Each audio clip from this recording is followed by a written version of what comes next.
Good evening, welcome to the latest live edition of Last Bell Boxing. Joined as ever by Andy. Good evening, Andy. Evening, pal. You all right? Yeah, all good, all good, all good. So obviously, mega fight happening this weekend. Tottenham Hotspur. Safe to say, Last Bell will be covering that event. Bit of a coup for the channel. So keep an eye out on the channel over the weekend. I'm sure there'll be some footage from Tottenham Hotspur. Mixing with the big boys, mate. Mixing with the big boys. We are, yeah, we are. So obviously before then, there's a good fight night, good domestic fight night on free-to-air TV tomorrow night, Channel 5. So props to Kaj Sahal and the team at Channel 5. Half decent card. I think it's getting better and better. Channel 5 boxing, be fair to say. So as ever, we're gonna have a run through the cards. So Andy, I'll pass it over to you, and we'll start with the Channel 5.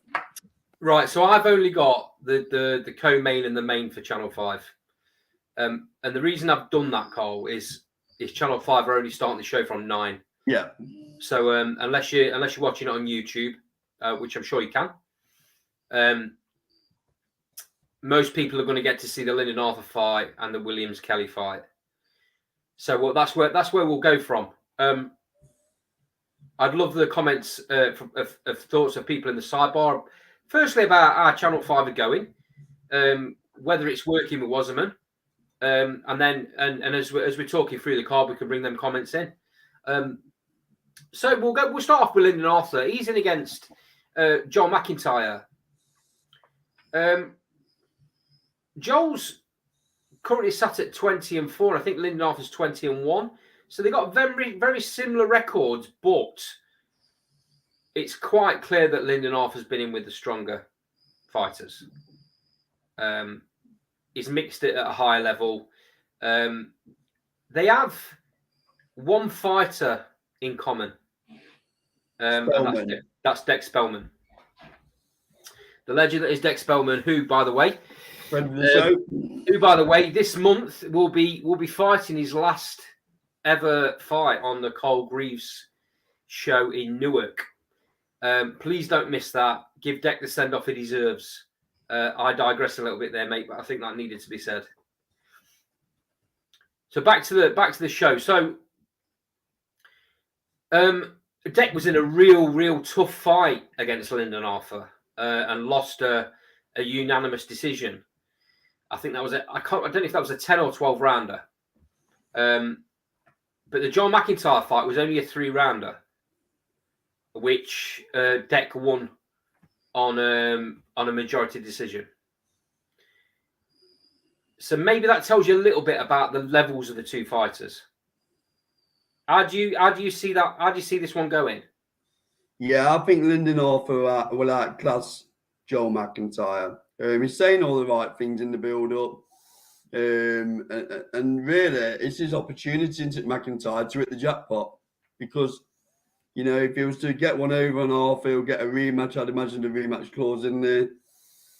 But there is a little bit of a parallel when Arthur fought Yard in the way that Arthur stopped Rhodes after he put one over on Yard. Let's be honest. Yeah. So I think McIntyre's got a similar opportunity here. But I like Lyndon Arthur. I really like him. I know he's rebuilding, would be fair to say.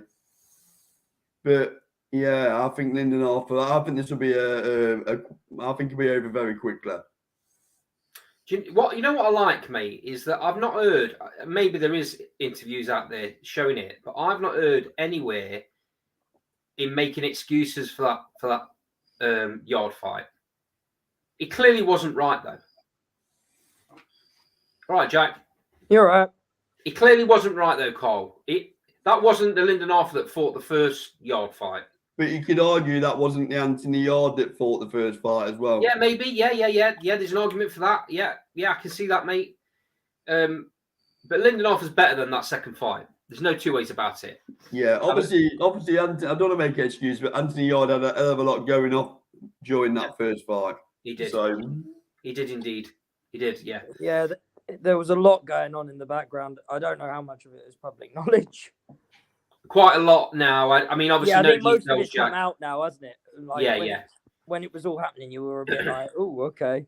I mean, why he didn't pull the fight at the time, I don't know. Maybe Yeah, I was going to say.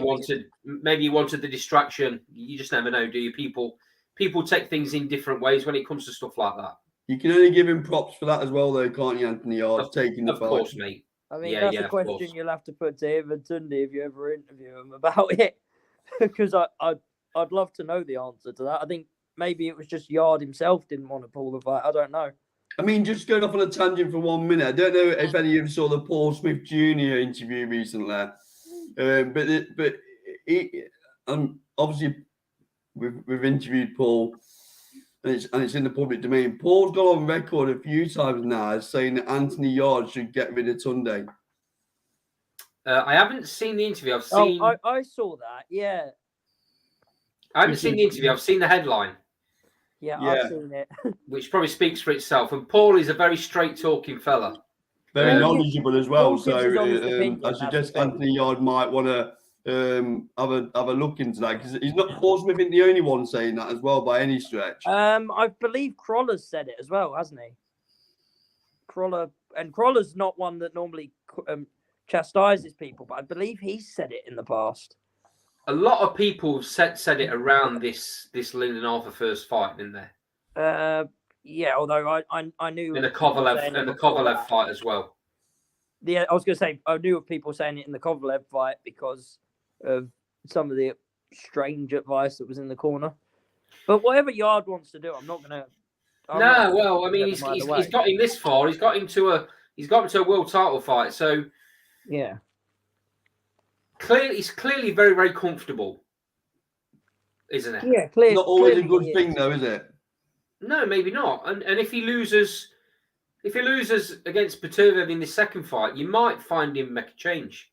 Couple of comments on this side. Good evening, Joe. Thanks for joining again. So Joe says Lyndon Arthur flatters to deceive, but know nothing about the other kid, to be frank. And Joe goes on to say everybody says that. I'm assuming about Tunde. Everybody says that, but it works for Yarde, so fair play to him. But would you class it as working for him, Joe, if he doesn't win a world title? Does it work for him, or is Yarde's natural talent what's working for him at that point? Well, who's Yarde? I don't know. Who's Yarde beat of note? Lyndon Arthur. Lyndon Arthur, that's basically it. Deck Spellman. Also, that first comment you just read out, Carl, I'm going to have a bit of a pop at him. That comment is effectively, he's told us nothing there. He's basically just said, I don't rate Lyndon Arthur, but don't know anything about McIntyre. Well, okay, but that kind of wasn't. No, well, to be fair though, all he's saying there is he don't think Arthur's that or that. I mean, yeah. I don't know. I actually rate Arthur, which I'm one of the few that does. I don't know. Maybe I'm not. I just wonder, Jack, whether his ceiling is. I don't know what his ceiling is. Upper British level. I'll be honest. I don't know what his ceiling is because it's quite a loaded division. Yeah, it is. Like that will be my defense of him in that it's quite a loaded division. I would like to even at British level, there is a lot of loaded people. Is McIntyre's belt on the line for this? No. Right. Do we know whether Lyndon Arthur's got a long-term contract with Wasserman, or is this a one-fight deal? No, it's not. They've not said it's a one-fight deal. I suggest the amount of emphasis putting behind the promotion is probably got a long-term deal. I've heard a rumor about it being an initial number of fights, and then possibly they extend it. But I mean, I don't think it's a one-fight deal. I don't know that, but I don't think from what I've heard it would be a one-fight deal. And also from what Callis, from what Wasserman said at the press conference, it just doesn't make sense for it to be a one-fight deal. No. I mean, in my opinion, guys, he's done the exact thing he needed to do by getting away from Frank Warren, because Frank Warren's got 3 or 4 fighters in the light heavyweight division, and you can't please them all. Am I the only one who thinks Joe Joyce might be a good idea to do that as well? No. I think Joyce is ticking along just right. He's going to get a world title shot next year. If he gets the world title shot, then fair enough. But I think Warren's done a good job with Joe Joyce, to be fair. Yeah.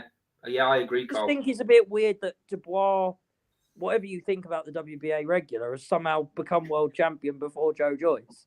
Which Yeah, to but me, Joe's not wanting that regular title, is he? Otherwise he would have been clamouring for it. what you think he would have been offered it before Well, Dubois was, or what? I don't. well, I don't think it was. I don't go either way, by the way. I don't think it's even on his radar, Jack. He's aiming for the big boys. He wants. But he wants Dubois Usyk, likely to be Usyk's mandatory now. Yeah, he is. Yeah, he wants Joyce Usyk. He wants Usyk anyway, so that would have been a way to do it.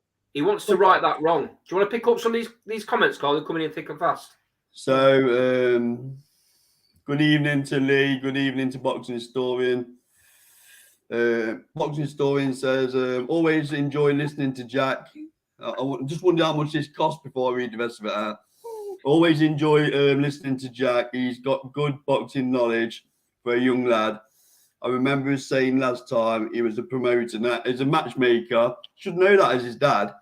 But no, thank you for the kind words. I mean, yeah, your fee is in the your fee is going to be bank transferred after the show. Cheers for that. But I'm actually ringside at this Channel 5 card, so I'm quite looking forward to it. So Lee Brown's put Dubois isn't a world champion. Let's be honest. I don't know, but it's the one that David Hay had, so I'm just going to kind of go with it. The thing we need to remember, guys. The thing we need to remember is that the WBA are weird and keep having two well, belts. all they've done is the super. The WBA Super is basically like the WBC franchise. Just 1 minute then, Andy. So Lee is Lee Wood a world champion then, Lee? Yeah. So Joe says Joyce high in the WBO, WBC, Dubois next in line for the WBA. Frank's done a great job with both. Yeah. So I was just about to Frank Warren. I've just realised I'm going to have loads of Frank Warren fans coming after me. I was just about to say, guys. I was just about to say that no matter what you think about the WBA regular in the heavyweight division, because in my opinion there is a difference in the divisions. There's a difference in how important that WBA regular belt is. It depends who's holding it at the time as well, because like when Hay was WBA regular, he was recognised as their world champion. Let's be honest. And I always say I prefer the regular to the main one, but like to the super, because to me, the super is just another franchise belt. But let's be honest. No one was considering Trevor Bryan world champion, were they? No. See, that's the problem. That's the problem, Jack, is that the regular title is the actual original title, and people are forgetting that. The thing people is, forget that's the lineage. Yeah, the super title has been the one that's been elevated. So what's happening is the WBA regular title's being disrespected, and people are getting the chance to win that title that should never be world champion. But if you look at if you were to go on, say, like the WBA's website, the super champion only goes back to Klitschko. Yeah. But the regular champion is the one that Lennox Lewis held. It's the one that Tyson held. It's the one. Is it not? Is the WBA not the oldest boxing organisation? Yes, just. So you know, people can slag it as much as they want to slag it. It is what it is. The thing is, it's been disrespected by promoters that have made it a bit of a farce by making champions that should never be champions. And there's some biases in their rankings. Let's be honest. Let's be frank, right? All I would say though is, regardless of what you think about it, Daniel Dubois is now the #1 mandatory for the WBA super title. Yeah. So Jack, I've just got to pick Boxing Historian's comment up, and Lee's bottled it from giving a comment on Lee Wood, obviously. Yeah. So Boxing Historian said he's still not seen a bank transfer, Jack. No more big ups till it's cleared. Regis Progress just had a bounce check from his fight with Cepeda, so he can't take any chances. Oh, I saw this. Yeah. So Joe says the WBA are having it right off with all these belts. Yeah. And that's where we are. So I'm going to just give you my opinion on why I think it matters differently in different divisions. See, I don't agree with that, but go on, let put your argument across. Go on. So the WBA regular in the heavyweight division matters not a jot now, because it's like I've just said, it's been disrespected by the promoters, and they're making world champions that shouldn't be world champions, that are probably at the minute maybe British level or European level at best. Let's drop down and as you pointed Lee Wood out, let's talk about Lee Wood. He fought a champion to win that title that nobody wanted to go anywhere near. So, and not only that, he's the only fighting champion for the WBA, because Santa Cruz hasn't fought for his title in the best part of 3 years. That's the key element. Santa Cruz hasn't defended the belt in 3 years. Exactly. Also, how is Santa...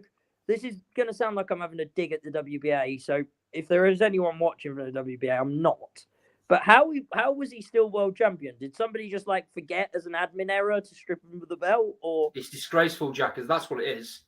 I mean, Andy, I've just got to address this because Lee Brown's put, don't we control Lee Wood's social media? Because he's put it in print, I've just got to address it. We are not associated in any way with Lee Wood's social media account. Haven't we heard that somewhere before, Carl? What did Lee Wood? A certain trainer. I know the trouble is, Andy, the more people put it, the more people are going to start thinking it's true. So I need to categorically say we are not connected with Lee Wood in any kind of way, Lee. I'd like to clarify, I definitely don't control Lee Wood's social media. The only connection we have with Lee Wood is that we're from Nottingham. I do agree with Joe on this point, though. You can't pick and choose which regular belts are legitimate.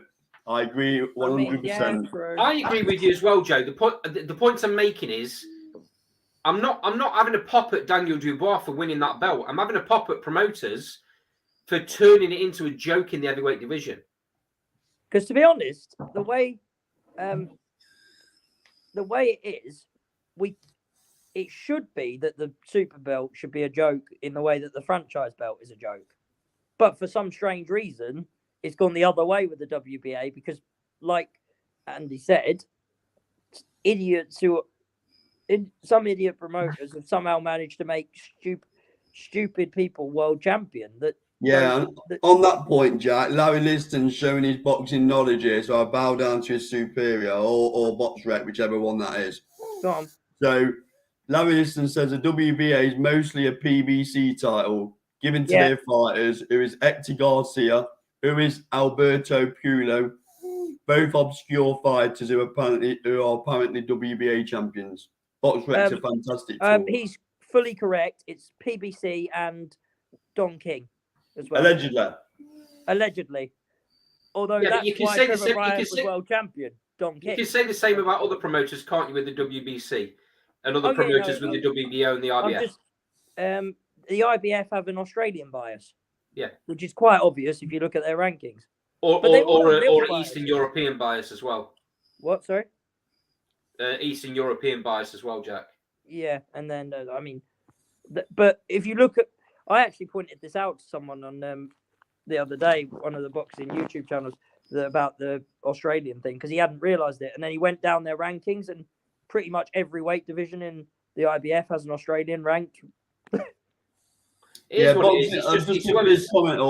Boxing historians said I've heard that they are planning to filter out the WBA regular and trying to set all regular holders to fight the super champion. Yeah, that's right. Rid of the regular out of each division. That's correct.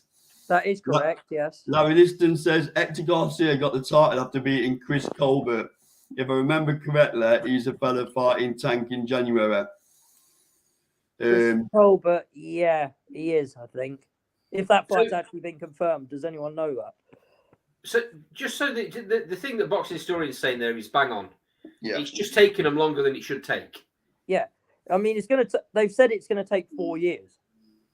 Yeah, well, I'll be nearly 30. If Santa Cruz has got anything to do with it, it might take another 10. Yeah, well. Neil Simpson jumped in the side. Good evening, Neil.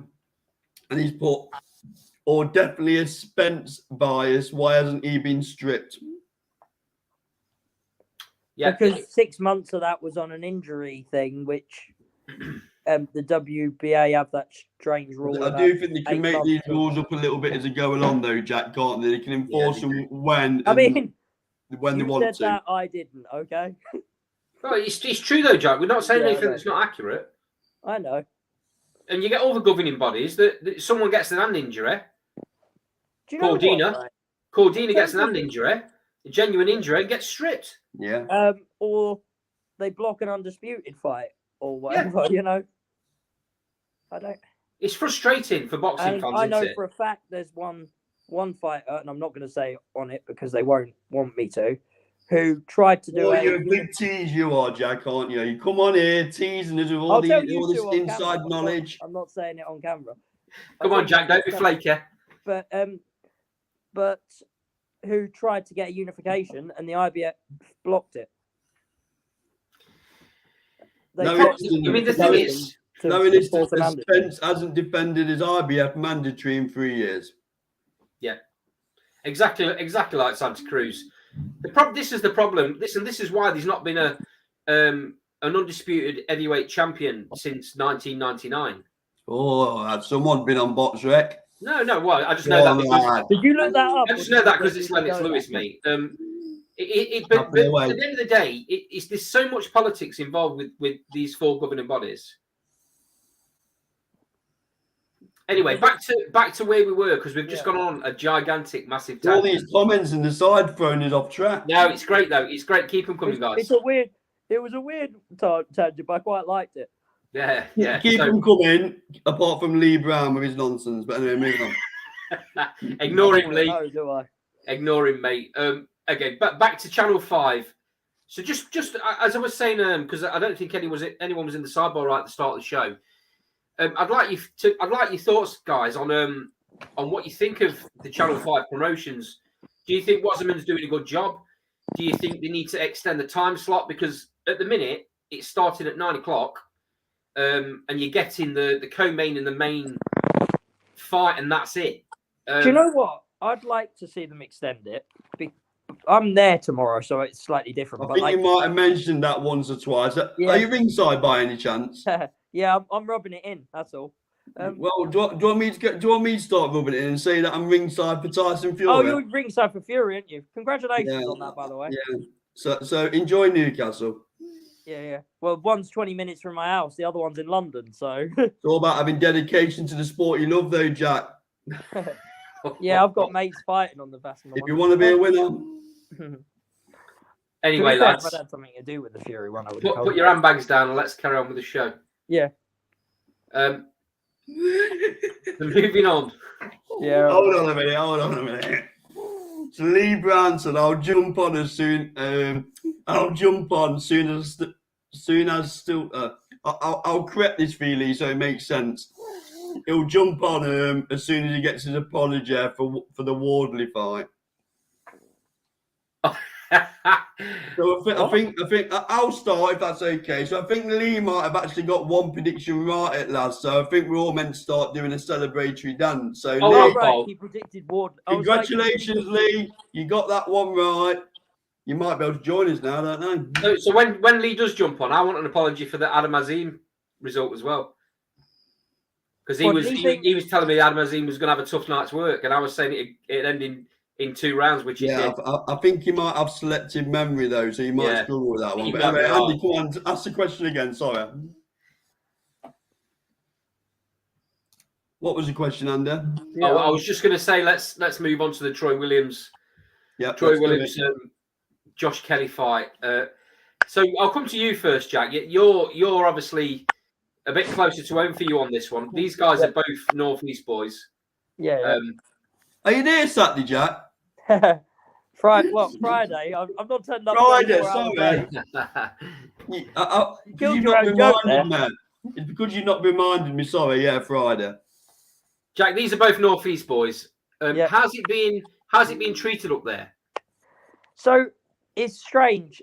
It's being treated a bit like Kelly's become a little bit. I don't know if you remember what Fowler Smith became like. Yeah. Where it was all sort of one-sided. I don't know if it's different in Sunderland because I don't tend to go to actual Sunderland, but a lot up here it seems to have become a bit like Troy is backed by everyone, and then Okay. and Kelly's not. But I don't know if that's just because I live in Durham and Darlington's closer to Durham. Yeah. So maybe that's why. But I'll see it on the night. But at the minute, it seems a bit like with Smith Fowler, where everyone seemed to be backing Smith, and it was just like, but it'll be interesting. Who are you picking for this? I would pick Troy. I genuinely think that he's a natural 154, which I don't think Kelly is. I know he can't make 147 now, but I don't think he's a natural 154. Like in terms of build, I think that Troy in the later rounds of the fight when it gets hard, I think he'll just have too much. I think that Kelly will fade, and that's when Williamson will pick him off, and I'm going to predict a late stoppage.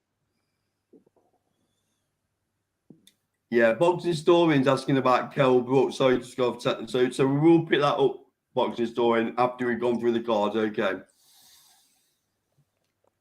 Cole, so Jack's just given his opinion, and I think you have a similar thought process on this, don't you? Yeah, I think Troy Williams will beat Josh Kelly. I think he'll break his heart. Exactly the right saying for it. Oh my God. Me and you agreeing. This is worrying. Jack, thanks for your validation. Thank you. Yeah. So, I think Troy is the hungry of the fighters. I just think Josh Kelly is there to be beaten, isn't it? You know, David Evanesian broke him up, and I think Troy Williamson is just a better fighter, not necessarily a better boxer, but the better fighter. And I will say this though. We've had Troy on the show. The interviews in the historics. If you want to go and look, guys, Troy's not David Avanesian. No. So it's not going to go like that. I expect this fight goes to points. I think Kelly's a little bit tougher at this weight. There was an interview not long ago. Make of it as what you want, but it was in the presser, the original presser for this fight. Mm-hmm. Kelly talks about how he's in a bit of a dark place leading into that David Avanesian fight. Like I say, you make of that what you want to make of that, but you can't really call a guy out that's saying he got a few mental issues at the time. No, I think my personal opinion is I think Kelly is a lot stronger at this weight. Yeah. Don't give us one of them answers. Don't give us one of them answers. Let me finish then, and then you can let's pat me down afterwards. Let's see. He is a lot stronger at this weight. The problem is his style doesn't suit him carrying the extra weight. So even though I think he can probably do the rounds, he can't do them with that slick style that he's got. So he's going to end up having to stand and trade with Williams, and that won't suit him. That suits Williams. I still think it goes to points, but I think Williams takes a points decision. So a couple of comments on the side. Joe said it's going to go the same way as the Ava fight. If Williams puts it on Keller, it will crumble again. Boxing historian says, I think Troy will knock him out mid-rounds, but I'd take my hat off to Josh for a guy who started off being hyped, then lost to Evanesian, then to come back to fight a tough ass in Troy.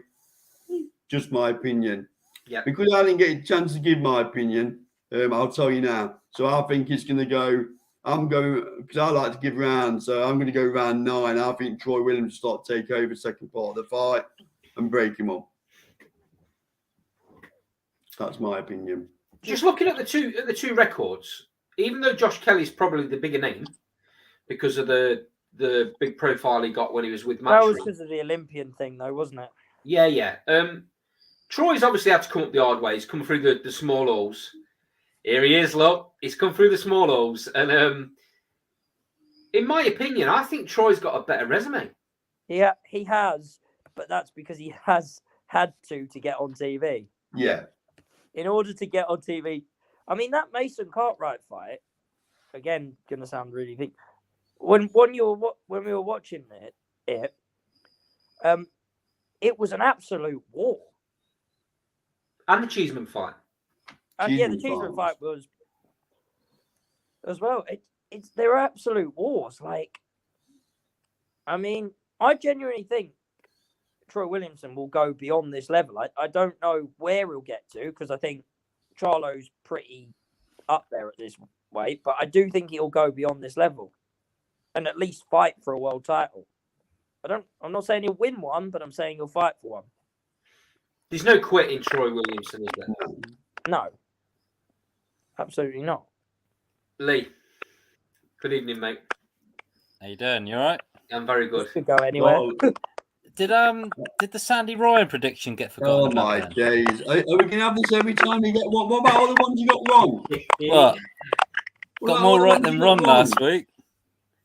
I think We're you meant got to quite do- a few we're wrong meant to last do- week, didn't we're you? meant to do a Mexican wave or something when you get something right. I loved your cop out as well. Or if it was an inspired Gorman, Well, what does that even mean? well, that What means does that what even the- mean? No, That's if, just a get out of jail you know, free if, card. you know, Isn't if it? you're going You to say that about any paraphrase, fighter. did you say you do print journalism? Because you know, if you're going to paraphrase, mate, at least get the right word. Paulie's proper putting it on you today, mate. I'm loving I this. think you'll find the word was motivated rather than inspired. Oh, that was the go cop-out back word. and check your print. Jesus. Let me just go and get some popcorn and sit back and watch. So yeah, well Anyway. done on your 2 predictions you got right. You know, yeah. Let's get that out of the way and move on to what's coming up this weekend. So, Lee, how do you see the Troy Williamson Josh Kelly fight going? Troy Williamson will win. How? I can't see Josh Kelly winning it now. That has come from a change of opinion as well. I did initially think Josh Kelly, but the more I've watched during the build-up and that, the more I've just swung more towards Williamson. Right. Yeah, I don't know. I think he's going to be too much for him. Out of interest, mate, what's changed your mind? What's caused you to change your mind? I think initially when the fight got announced, just drawn towards Josh Kelly's name. He's the bigger household name, isn't he? But when you actually look at it and look at the fights he's had, and you look at the Avanesian one, and then you made a good point a minute ago about Ted Cheeseman fight for Troy Williamson. He just, I don't know. He just looks more. He looks more confident going into this. I think he's got less to lose than Josh Kelly, and I just think he's going to put it on him. And he's got more to gain. Have too much for him. Yeah, more to gain as well. Yeah, because I mean, let's be honest, Josh Kelly's not really lived up to the hype that was built around him, has he? And I think there's going to be a lot of pressure on him tomorrow. If he comes through it, then yeah, he's got another bite at the cherry, hasn't he? But if he loses, where does he go from there? And I think Troy Williamson, if he puts in a good performance, his stock's going to go up tomorrow night, regardless of the result. So, with that being said, I think he'll win. You know what? You make a good point there. I think all the pressure's on Josh Kelly. So Neil Simpson in the sidebar says Troy's just too strong.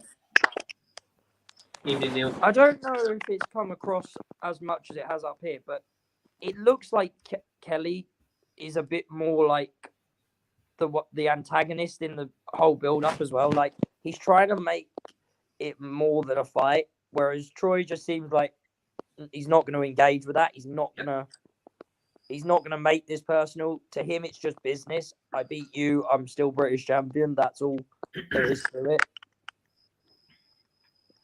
Yeah, I agree, mate. That's the way it does come across like that. I felt like Kelly was digging a little bit in that first press conference to try and get a reaction out of Troy. He never got one. I don't think he would, and I don't think he ever will. I think Troy's not that kind of fighter. I don't think he'll ever get. I think there is a way to get to him, but I don't think that Kelly. I think it would have to be properly personal, and I think Troy Williamson's got his eye on the prize. He hasn't bit, or he hasn't rate. You know, he's not brought into all this crap that Josh Kelly's trying, is he? No, he's tried everything. Although he did play one little mind game, which might have gone under the radar. So when he went to watch Kelly box last time, he wore a Newcastle football shirt to wind Kelly's fan base up, which up here is like pouring petrol on a fire. It's hilarious. we do understand the northeast football landscape, Jack. You know, Yeah. I'm not sure you've got to to be explain honest, everything, young man. most people outside of the northeast haven't heard of Sunderland. They're that small of a club. Oh, come on. You said that, not me. So Yeah, I know, I live Boxing here, Southampton, I'm Portsmouth, mate. Historian says, I'm a fan of Kelly. I just think Troy is slightly above him in terms of ability at this point. Fair comment. Yeah, What's fair. the odds on the fight? I'm not. I don't know. Is Can't anybody- condone I'm trying to find it betting. now, actually. We can't condone betting, Lee. Come on, don't bring No, I the just wanna You know can only who's the do that favourite. if you're getting sponsored by a betting company. Then it might Sure change, was. but you know. Yeah. Until I was then. going to say that would change it. Are we moving on then, guys? Yeah. Yeah, we can do. So Dead even. go on, Andy. Work your magic. Okay, well, first of all, I think we need to talk about. We touched on it last week, but we need to talk about the price point here, and we need to talk about whether it's value for money. I've been thinking about this week. BT put a show out last weekend, quite a strong show as well. How much better would this White Hart Lane? How much better would this Tottenham Stadium show have been? How much stronger would it have been if they'd have mixed those two shows and not had that one on last weekend? Just put it on this bill. That would have been worth the price point of 30 or 27 quid or whatever it is. Yeah. Yeah. But they haven't Well, done that, and now you've got a very, very, I don't mind saying it, a very, very weak card. And they had a half-empty stadium, arena last week. Apparently, according to Frank Warren, they've sold 50-odd thousand tickets. 60,000. No, I'm on about now, last weekend was pretty empty at the Oh, hotel. right, I see. Yeah. It doesn't make a lot of sense. You know, that was a big fight last week. I understand that he wanted to give Zach Parker his own headlining show. I get that. I understand that. But he got more eyes on him on the as a main support or as an undercard fight on the Tyson Fury bill, surely. I mean, yeah, having spoken to people, people tend to want to fight on those big stadium shows anyway. Yeah. Like, I mean, I've even a Conor Benn undercard. People wanted to fight on it because it gets them more eyes than fighting their own headline. I mean, it's different if you're world champion. If you're world champion, obviously you're going to want to headline a show because at that point you should be able to sell the venue you're doing out. But I've praised Frank Warren quite a bit recently about the way he seems to have come back into the spotlight as being a proper decent promoter in the UK. In the last few months, he drifted a bit, didn't he?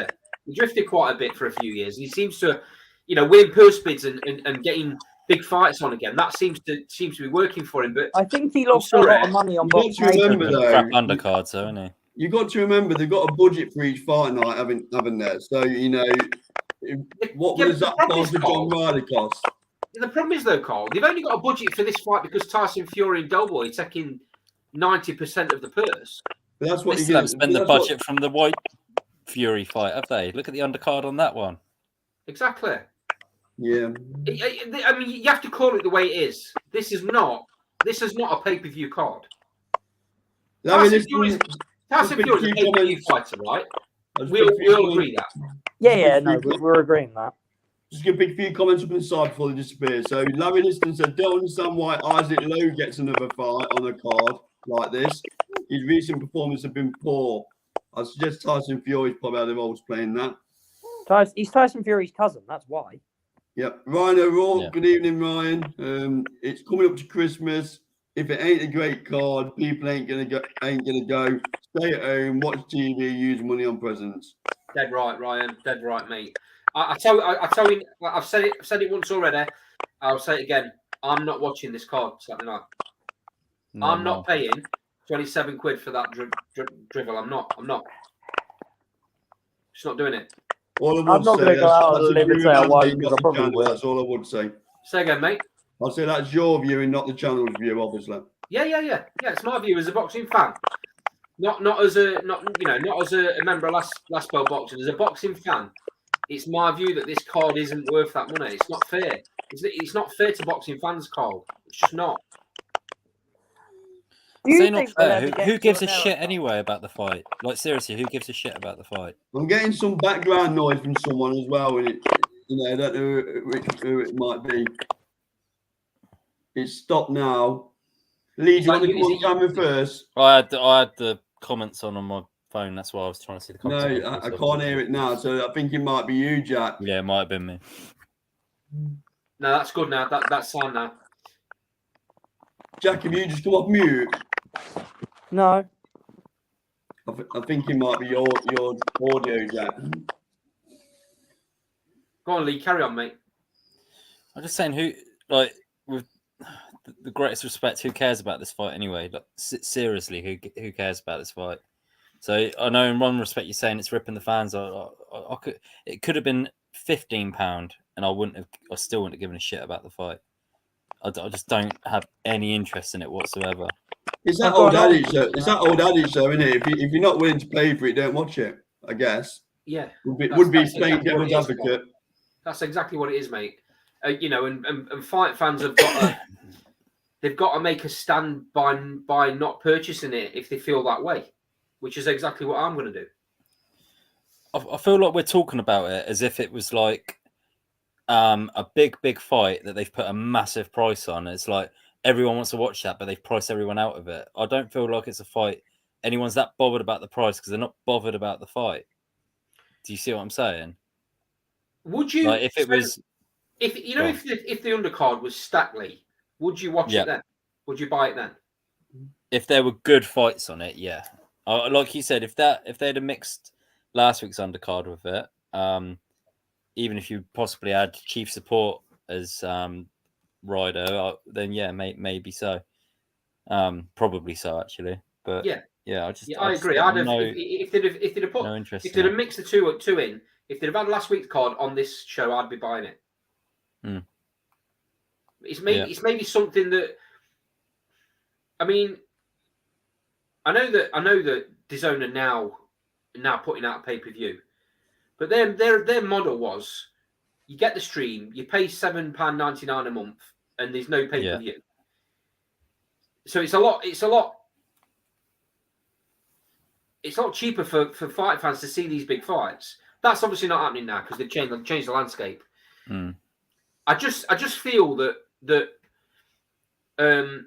Queensberry have missed the mark here, and they're not understanding the current situation for general normal people. Every day, they don't care. Everyday people that are going out grafting, spending all the money on eating bills. I mean, I can't justify it. I can't. I mean, just picking this comment up in the side for 1 minute. I like your views on it. Larry Liston says Fury should have fought Ergovic instead. Hard sell with Chisora. Ergovic doesn't do no more numbers than Derek Chisora. No, I agree, mate. I'd much rather watch that fight.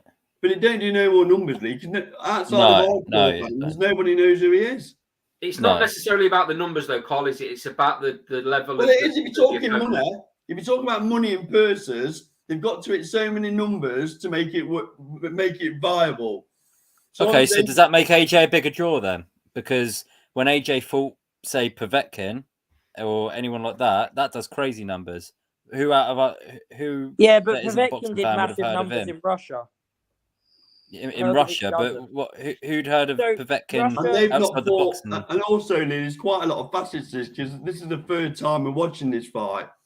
Povetkin haven't fought 3 times. Yeah, that's the problem. No, fair enough. Yeah, that is. It's not, guys. It's not as though it's not like they were even close fights either. No, exactly. It's not as though the first 2 fights, either fight, both fighters won one each. And this is the deciding fight. It's not like that. I'd rather see White Chisora 3. And I wouldn't mind seeing that fight, to be honest, because the first one was a belter. But yeah, it's just this fight's a joke. It all boils down to the economics, don't it? Tyson Fury wants X millions to get in the ring. Del Boy wants X millions to get in the ring. And then it's all about how do they hit that number? And that's how they come up with the price point, isn't it? It's the only way they Ultimate, can. yeah. They're going to do the buys they think they're going to do. No, I answered. I've got an answer to the question. Who's interested in this fight? Del Boy's wife and kids. That's about it. the thing is, right? I'm not knocking Del Boy for. No, I mean you can't For blame being a him. prize He's fighter, got a yeah. world title shot. I'm not knocking Del Boy for being a prize fighter. Just while we're talking about this, I have a question for everyone in the sidebar and for you guys. Del Boy, I was looking at, obviously when I was going through the card, I was looking at the current records. Del Boy's lost 12 times, Mm-hmm. and I got to thinking, how many challengers in heavyweight boxing history have got a world title fight when they've had 12 losses on the record? Depends how good a mate they are with the world champion, I suppve. So here's the question for you. Then here's the question for you, lads. And I've had a quick look at this, and I'm pretty sure that I've got it. I'm quite accurate on this. I've gone back to the mid '80s and looked at heavyweight fights.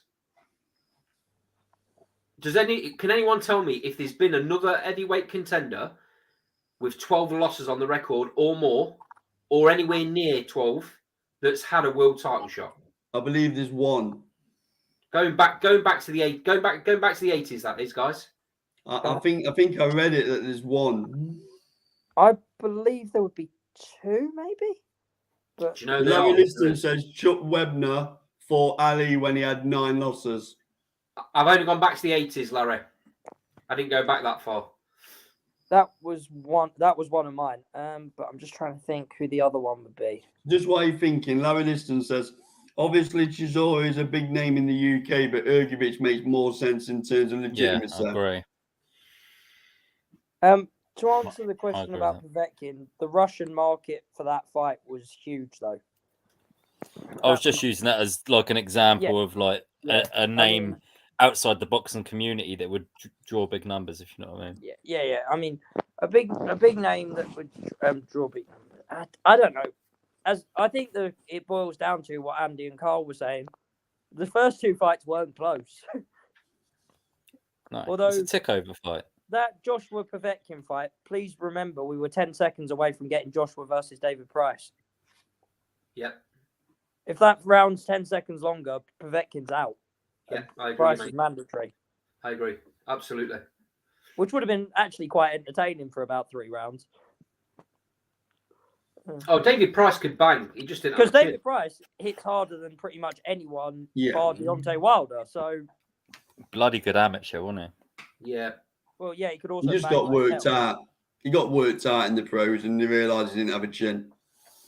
he? He was I a bit just slow want as to well, clarify. wasn't I just want to clarify something. This isn't me having a pop at Tyson Fury, and it's not me having a pop at Derek Chisora. Chisora, in my opinion, is entitled to make as much money as he wants until nobody wants to employ him again.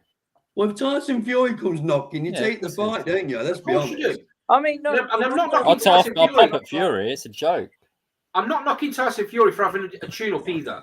He'd be mad after only having 1 fight in a year to go in with Usyk. He needs something to keep him busy. Usyk's Then there own on it Saturday then. night, by the way. Own it and say it. Usyk's Yeah, apparently, I've heard that. Yeah, he's there. So maybe we get an announcement in the ring maybe afterwards.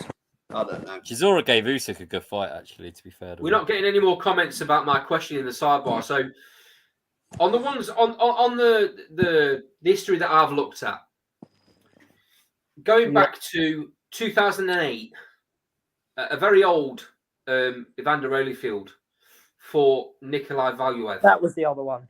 Yeah. Holyfield had by that point had 9 losses. Yeah. The rest are all below 6. Asim Rahman had 6 losses when he fought Vladimir Klitschko in 2009. Tony Tucker had 5 against Herbie Hyde in 2008.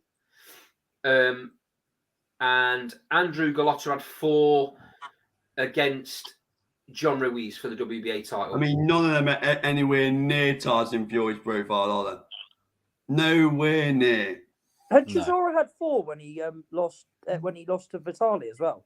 Potentially, yeah. Yeah, The point the randomly. point I'm making is 12 losses in the modern kind of structure is a lot for somebody to get a world title shot. Half I of have it. to all I was applaud trying him to say. though. I have to applaud Del Boy because he's shot to bits yet he keeps himself relevant. Exactly. So, Well, exactly, mate. I tell you why. Because Yeah, he's you value can't. for money. No, yeah. You know, with Del Boy that he's going to stand in, he's going to trade until he can't throw anymore, and you can't ask for any more off of the Although price fighter than I that. do believe he won the first Joseph Parker fight. I don't care I do what as well. anyone says. Agreed. I do. And he think won the that, first so- Dillian White fight as well.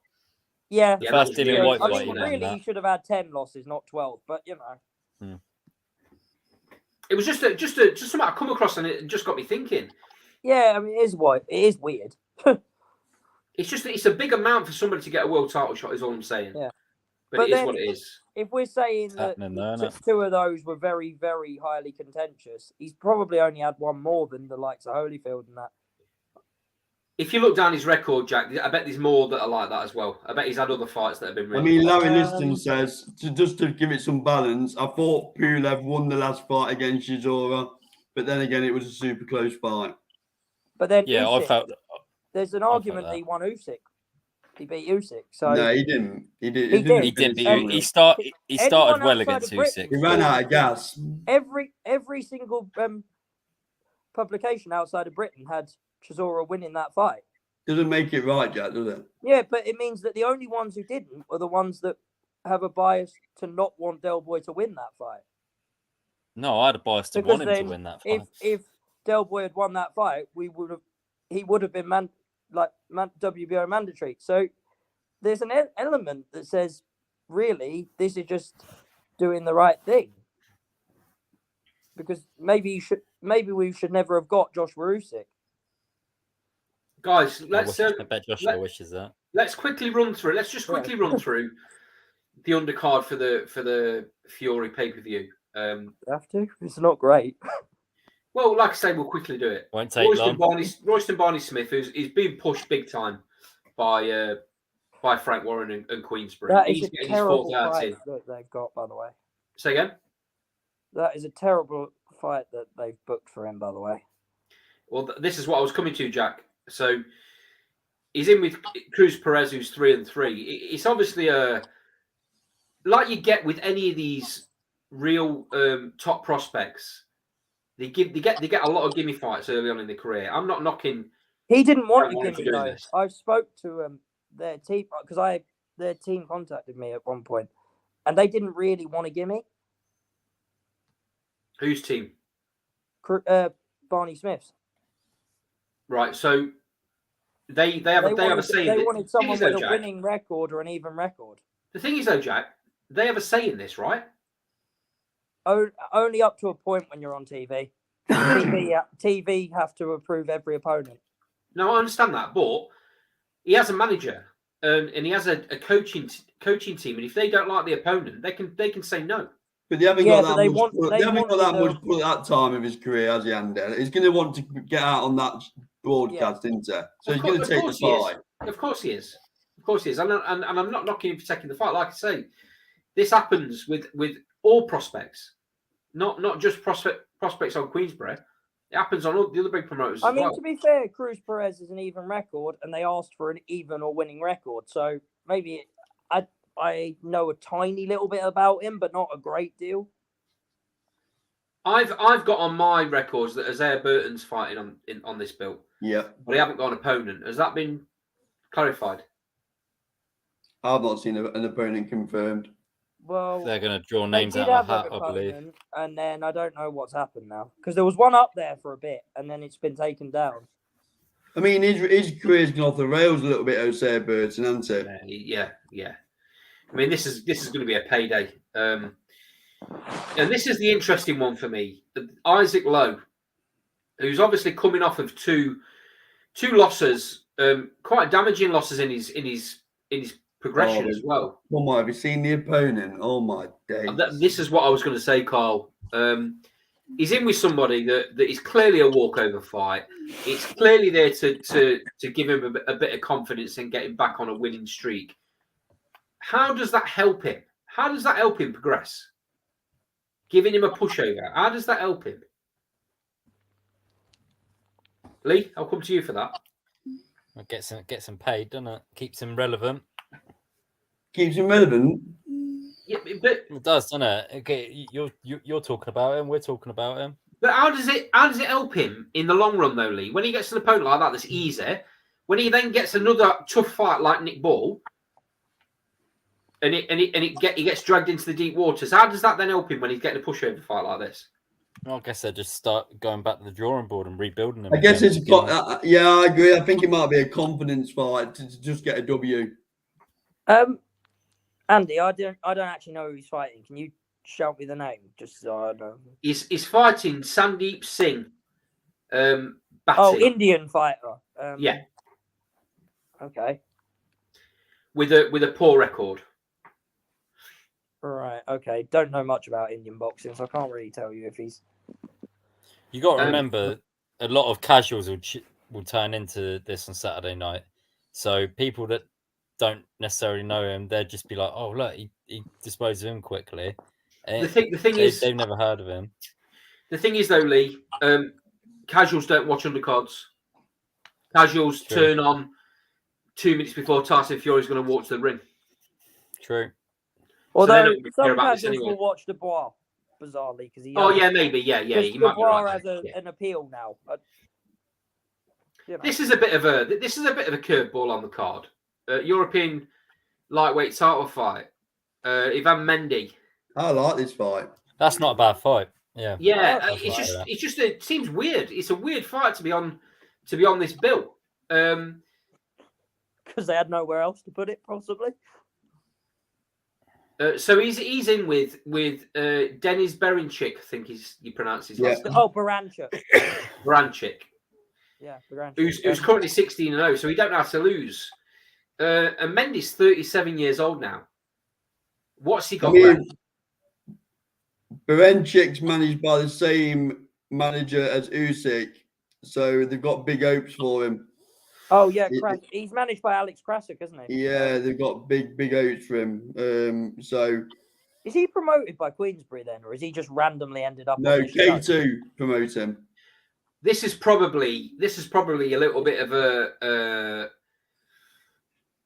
friendship thing to try and build relationships for the Usyk Fury. Yeah, fight, possibly. I mean, that's probably you already can't done blame. anyway, It's probably a good move from Queensbury to put him on. Then, if that's the case, I like Baranchuk. I've seen him fight before. I think you have. Okay, I was going to say I've not seen him fight, Jack. So tell us a bit about him. He's basically a very tough guy. Honestly, I think he'll probably beat Mendy. Just because Mendy is 37 years old at this point, and he's a potentially a future world champion, depending on. Because lightweight's a bit loaded at the moment, so I don't know. But how old is he? I couldn't tell you, honestly. Does it say on BoxRec at all? I didn't see that, Jack. Sorry. Yeah, I don't know how old. Certainly a lot younger than Mendy, then. Well, yeah, he's younger than Mendy. 16-0, so he's not going to be an old pensioner, is he? No. My first impressions, and when I saw the match. That was my first impressions.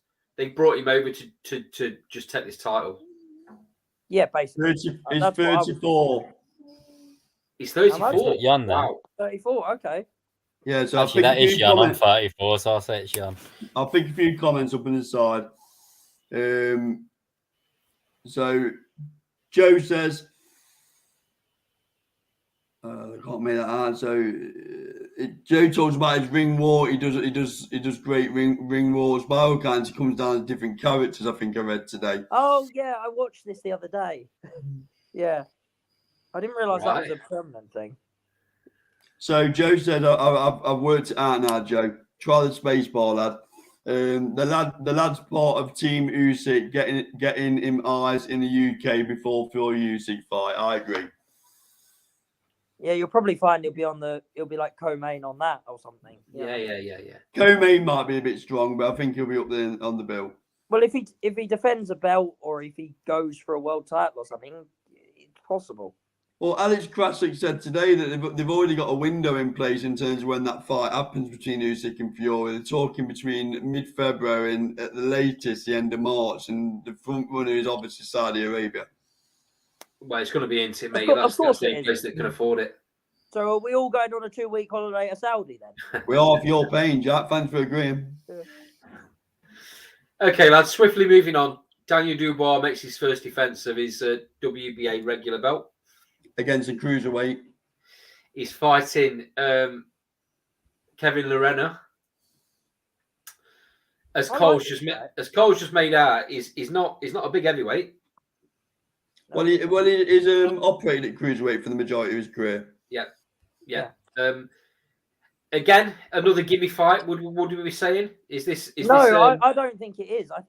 I actually think Lerena is a lot better than people give him credit for. But I mean, is he big enough though, Jack? Dubois' favourite, and they think it's a gimme fight, but I don't think it will be. Is this guy big enough? It's a gimme fight. I don't think it is. Joe says Dubois KOs within 5 rounds. I don't think so because I think he'll move. I think if Dubois is going to beat him, I think it'll be on points. But there is a possibility that Lerena just moves around all night and Dubois hits thin air a lot. If this goes to points, this is going to be very, very valuable for Daniel Dubois going forward because he don't take fights long, does he? I think Lorena's very good. I think that this may end up, and I'm not saying he'll win, but I think this may end up being a harder cherry pick than they were expecting. So Larry Liston says Lerena was a solid cruiserweight but hasn't got adjusted to heavyweight. He did not look good in his recent fight against Marius Wack. Which he won, by the way. He also said, I personally got Dubois blasting him out of there in 4 or 5 rounds. Right. Can I just point out, nobody looks good against Marius Wack. That's kind of what he does. Rhino Rourke says £27 in every fight going to be a walkover. Merry Christmas. So, I can't really argue with Ryan. Jack, comment for you here, Jack. Joe says Jack's a Dubois hater. Ooh. No, I don't hate Dubois at all. I really don't hate Dubois at all. I think he's great and I think he's young. But I think we're overusing the word great again, aren't we? Andy does that a lot. He calls everyone great. But not great. I don't call everyone great. I call people that are great. You don't. You overuse it. No, I don't. I think he's great potential sort of thing. But he's young, but I just think that this might not be the greatest sort of cherry picking they've ever done because I don't think Lorena's as easy as they think he is. Yeah, but that's a good thing to fight someone. But then I suppose he still has to fight someone in the top 15, and unless he fights Trevor Bryan again, who the heck else do you pick? Here's a question for you, Jack. I'll ask you, and then I'll come to Cole because I know what Cole's going to say on this, or I think I know what he's going to say. Do you think Daniel Dubois has improved under Shane McGuigan? Yes. Cole's reaction has already given me his answer. It's a no. So what's he proved? What's he proved since losing to Joyce? Has he improved? Yes. No, he's not proved nothing. No, how are you measuring this improvement from the legend? How are you measuring it? He's fought nobody. 2 or 3 fights in he since. He's fought nobody. Who do you want him to fight? I'm just curious now. Anybody of note. All right, let's throw him back in with Joyce and let's have a. Then we can. What's the point in that, Cole? What about Otto Wallen? Otto Wallen would be a great measure this improvement. Then we can truly measure it. Well, no, because we've got the legend in the corner with the game plan. Right, hold on. Let's get some reality back to this show because that's just the most ridiculous thing you've said since we started Last Spell Boxing. Well, you cannot prove any improvement in Daniel Dubois because he's fought nobody. So you can, Cole, because you can see the movement difference. Oh, you can see the shot selection difference. Oh. It was more the shot selection I'm on than the movement. What a load of rubbish! There's been a big anyone can move against a part-time boxer. No, but he never used to move, did he? He used to throw the big box and that was it. He did. He moved. Of course he moved. So what you're saying is he hasn't necessarily not improved. He just hasn't needed to in recent fights. Is that that's what you're saying? What I'm saying is, and you can paraphrase this in your next article if you want, we've got nothing to measure it against. Slag everyone off tonight, isn't it? He is. We've He's got got it right, isn't it? never, if he'd been in with a decent, credible opponent and he looked a lot better, someone who's actually going to come and try and beat him for crying out loud, then I'll acknowledge it. But he hasn't been in with anybody. I So don't really, give I, me You shit knew about you were going to it. get this I reaction. really Andy. want You the knew what you were Trevor doing. match now. Why do you think I did it? Andy, I just because I know it'll wind Carl up now, I kind of want him to rematch Right. Trevor Bryan just for a laugh. Because Jump in with Joe Joyce, then we'll know how good he is. I think Carl's Well, he's head done- would been there, explode done if that. that happens. So there's absolutely no point in fighting Joyce, is there? Because the same Why? thing is going to happen. Because he Because will. it's- Well, Because how he's much has for he it. improved then? Well, how He much has he wasn't- Yeah, there you improved go. then? Yeah, there you He go. wasn't ready Yeah. for it the first time, Carl. And he's not ready for it now. Well, Then he hasn't so improved is he- then, has So he? where is he then? Is he at European level? How long are we giving him? Yeah, he is about European level. Yeah, I'd agree with He's you there. also only I'd about agree. 23. He's a young kid. So How what do you we're think going to he'd do get on now? against Dillian White? Are we going to take the Conor Ben model then and give him about 45 fights before he fights anyone who's even going to land No, on no, him? because what's Right, going to happen, everyone Carl, calls is that the Conor Ben he's going to get a mandatory shot at some point. How does he get on against Dillian White if he fought Dillian White? How does he get on? White beats him. Like, yeah, convincingly? No, White not stops anymore. him. Not after that performance the other night. Yeah, So but where's White's this always improvement then? White's always been like that. White's always been in to the level of the person he was fighting, with the exception of the Fury fight, which if he Bit like suddenly found a that bit like level, I'd be Chisora. amazed. Yeah. I'm not convinced Dillian White's got a lot left, Jack. It's either that or the fact that he's changed coach to Buddy McGirt, and Buddy McGirt's trying to teach him different things defensively. Did he get stuck in between two styles? Yeah, Buddy I McGirt? felt like he was stuck between two styles. He's with, the other night. I think he's with I'll the give you wrong that. trainer. I think he's gone. That's yeah. I didn't like the tactics coming out of that corner Saturday night. I like That's Buddy all. McGirt. I think he's a great trainer. But I Yeah, just but that think it might they not be were the right stuck trainer between for two him. Styles at the moment. The thing is, he's too old in the tooth now, in my opinion, to all of a sudden become a Yeah, I agree. defensive master. That's not his style. He wins fights on his aggression, don't he? Yeah, the difference with the like of Fury when he went to sort of that sort of style is Fury was already a fairly defensive fighter, so it kind of worked. Plus, he's always been quite interchangeable, Fury, hasn't he? Yeah, So I mean, I've he's not seen just Fury got one box particular within style. 6 rounds of a fight southpaw just because he felt like it. That's what I mean. Interesting one from Ryan in the sidebar. Eddie and Frank doing a little bit more business. Couldn't they have tried to make Bicola? I'm assuming he means Bicola against Dubois. Well, Bacoli's not Eddie Hearn's fighter for a start. No, he's not. So No. that would be an issue. But it's a And I good don't know shout. what their relationship's like Bicola with Dubois is a good shout, isn't it? I mean, I'd like that fight. And Tough fight. They won't put him in with Dubois. They won't put Bicoli in with Dubois. He got no chance. I mean, Bicoli would from destroy Dubois' him. side, possibly not.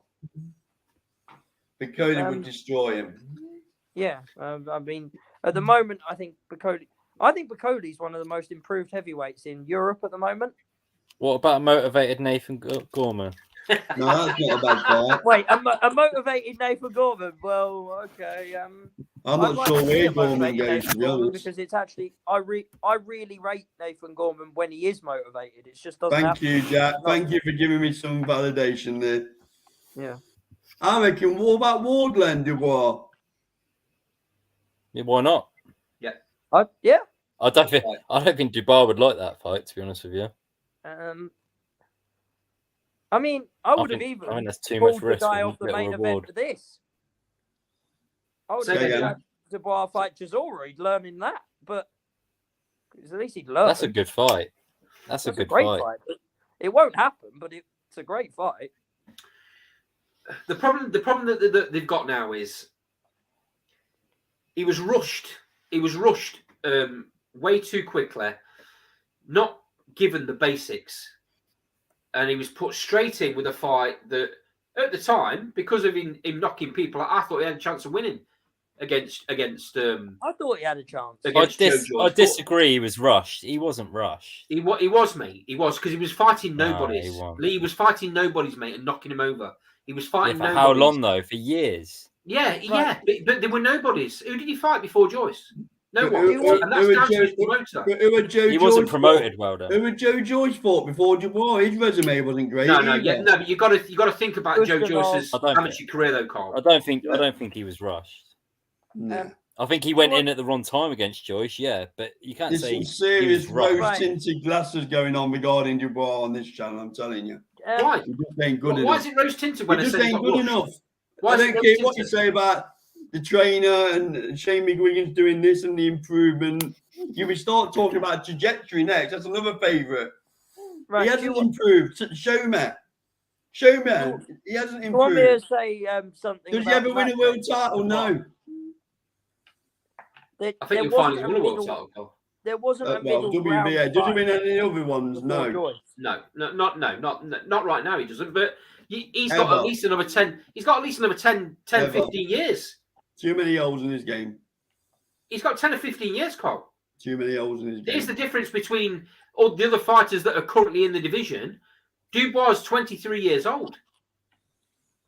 You're writing him off way too soon. Way too Too soon. many holes in his game. Mark my words. 10 years from now, we will see Nathan Gorman's brother and Dubois fight for a world title. Oof. Ricky Gorman. Yeah. Now I matched his pro debut, and he was very, very good, and he didn't look like a debut. And so we will see Ricky Gorman and Daniel Dubois will fight for a world title against each other. If that, I'll have a if- fight. I'll if have a boxing fight in what you're politics- having, Jack. Because I reckon you're on some good stuff tonight. I just think you're writing. I think you're writing Dubois off too soon. He's only 23 years old. It's just And the limited. heavyweights, mate, you don't hit your prime in an heavyweight until you're It's in your limited. late 20s, early 30s. Limited. Anyway, I just think there'll always be an heavyweight around to take are we care of the likes of giving them. a prediction on the Fury Chisora fight before we move on to the next What's the topic? point? Oh, we're all thinking Fury's winning this, You right? don't go 5 rounds for me. Yeah. I to be honest, I think it might go a little bit longer than you think because I don't think Fury's going to go out there and just knock him out like he would anyone else. Because I don't. So you're not think he's you're gonna not, want you're not you're not having this this gentleman's agreement that they had at the public workout. Then they're gonna stand and trade from the first bell. You're not buying that. Well, no, because then Fury could get caught if they do that. Because the I'll last thing dance to go is around, the punch. pick him off, and There's another Probably end argument in though, the Jack, eighth or isn't ninth. there? If Wilder couldn't knock him out, Chisora ain't going to knock him out, is there? Well, yeah, So but I he heavyweight didn't boxing, stand, Floyd he might didn't just stand walk straight directly through in him. front of Wilder, did he? That's what I'm saying. So I think stupid. he'll seek and destroy and just walk through him. Yeah, I mean, but he didn't stand directly in front of Wilder. He's not going to do it to Chisora either. Never won. But what are you telling me? Wilder never land flush then? Which one of the three fights are we Oh, asking take about? your pick. You didn't knock him out in air. So take your pick. I mean, the only fight he landed, like even the big shot that knocked him down in the last fight, that wasn't flush. It hit. If it hit Tyson him flush, Fury, Jack, it may well have Tyson, gone. you're right, mate. Tyson Fury is very good at riding shots and taking stings out of Yeah. punches. The That's why only he's as good as time he he is. got hit flush was the very first fight where he went down. All right, let me rephrase it then, because you're pulling me on technicalities. Yeah. What makes you think that Chisora can land anything of note that Wilder couldn't?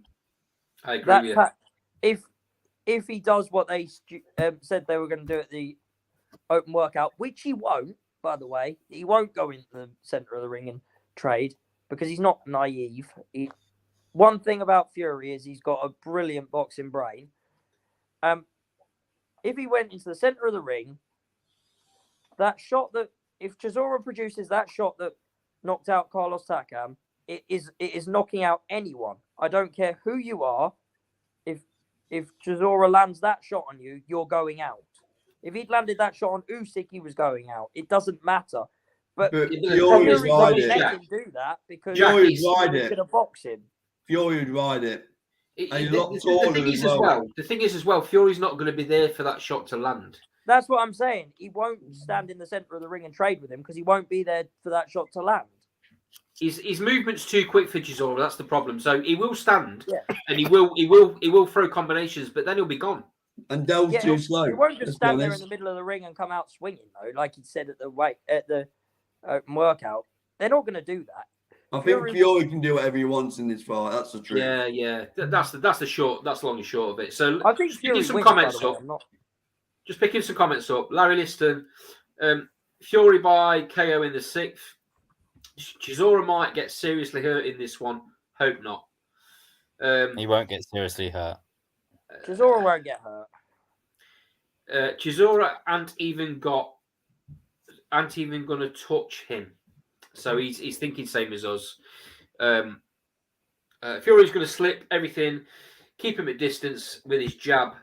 It's going to be worlds apart. Thanks for them comments, Larry. I know it's really unlikely, but would anyone else be a bit like, well, what do we do now if Chisora did beat him? Because I'd I would love actually it. have I'd no idea what to absolutely do. love it. Quick question then. Quick question. If Del Boy pulled this win off, would it be the biggest upset in heavyweight boxing history? Was it you that put this out on Yes. Twitter the other day and I couldn't figure Yes. out if it was... Yeah. I was like, somebody put We this went out. through it earlier. The amount of Yeah. losses you've gone back to the 80s, and there's no one that's had that many losses. So yeah, Other than of Buster course it would Douglas, be. yes. I hope there's a rematch clause if that was to happen, because I tell you what, Wilder or Ruiz Jr. wouldn't be able to get him in that ring quick enough, would they? No, that's right. Well, you know, if Or AJ. Chisora did win, he's gonna fight AJ, isn't he? Because it's 258 management. That'd be sewn right they've up. already said they will never fight each other. So even if Oh, if he holds all the belts, he will. do you know the mad thing for me is if that happens, Vladimir Klitschko keeps saying he wants to be the oldest heavyweight champion ever. He'd probably come back out of retirement and do it. Right, I think we've done this one to death, boys. Last topic. Are you putting a screen up for this one, Carl? Yeah. Oh god, this could be interesting. Just keep talking while I make the magic happen. So, over the other side of the pond, this fight, trilogy fight. Talking about now. Trilogy fight. Oh right, yeah. Now I know what you're on about. Chocolatito Estrada. I don't know why in my head that didn't click straight away. Because probably the best fight. This is obviously very interesting. Juan Francisco Estrada versus Roman Chocolatito Gonzalez. This is obviously. I'll be staying up for this one. I don't often do the lot. I don't often do the lighter weights, but I'll stay up for this one. It is brilliant, isn't it? Let's be honest. The interesting thing on this is, and this often happens with these lighter weights. This trilogy has taken 10 years. 10 years, yeah. The first fight was in 2012, which Chocolatito won on a unanimous decision. Obviously, Estrada thought last year, and Estrada won a split decision. At some point, Chocolatito is going to have to run out of steam. Old man Time's going to have to catch up on him. It seems like he's been going forever. And it's not like he's been in non-wars either. He has been in wars. Yeah. Is this the fight we finally see that happen, Jack? It may well be, you know. Do you remember in Gatti Ward, the interview that Ward gave afterwards, where he said he went back to his corner in round 7 and he just realised he hadn't got it anymore in the last fight? I think we could actually see that in this. I think we could see a situation where Chocolatito goes back to his corner and just he doesn't have it there anymore. I hope that doesn't happen because I hope we get a brilliant, a brilliant trilogy and a brilliant way to round it off. But I have a horrible feeling it might. So Ryan O'Rourke in the sidebars should already be 2-0 to Chocolatito. Yeah. Yeah, I Very agree. close that last fight. Probably, yeah. Very It close. was close But the second one, because don't get me wrong. it's gone the way it's gone, it makes this fight even better, don't it? Yeah. Larry Liston, potentially being one of the best fights this year. A lot of people thought Estrada got a gift decision last year. I'm picking Chocolatito on points. I've got a question for everyone. Where does this rank in like trilogies, like modern day trilogies? Because I think Right it's up right there. up there. It should be right up there, Jack. The problem is these smaller divisions, these smaller weights are just not sexy, are they, to a lot of people? No, but I mean, to a hardcore boxing fan, it's up there with the likes of Gatti Ward and Of course, mate. I know Absolutely, obviously I know they absolutely, fought yeah. more than three Yeah. times, but Pacquiao and that, you know. Absolutely, yeah. Right up there. Yeah. These two guys, for boxing purists, these two guys, this is a fight to sit and study into it. And we'll argue next week. We'll argue on who won the fight because it will be that close. Every single round will be that close. Yeah. How do you see it going, Lee? Yeah. I hope Chocolatito wins. Like I said, I think he's 2-0 up anyway. It's kind of a similar mentality I had going with the Golovkin-Canelo trilogy because I still to this day don't know how Golovkin didn't get a result in the first two, but that's neither here nor there anyway. But I don't. It's head and heart for me. I think Heart wants Chocolatito, but I think Estrada might. Oh, just get yeah, it. my is that so you can put your hand up and celebrating next week again?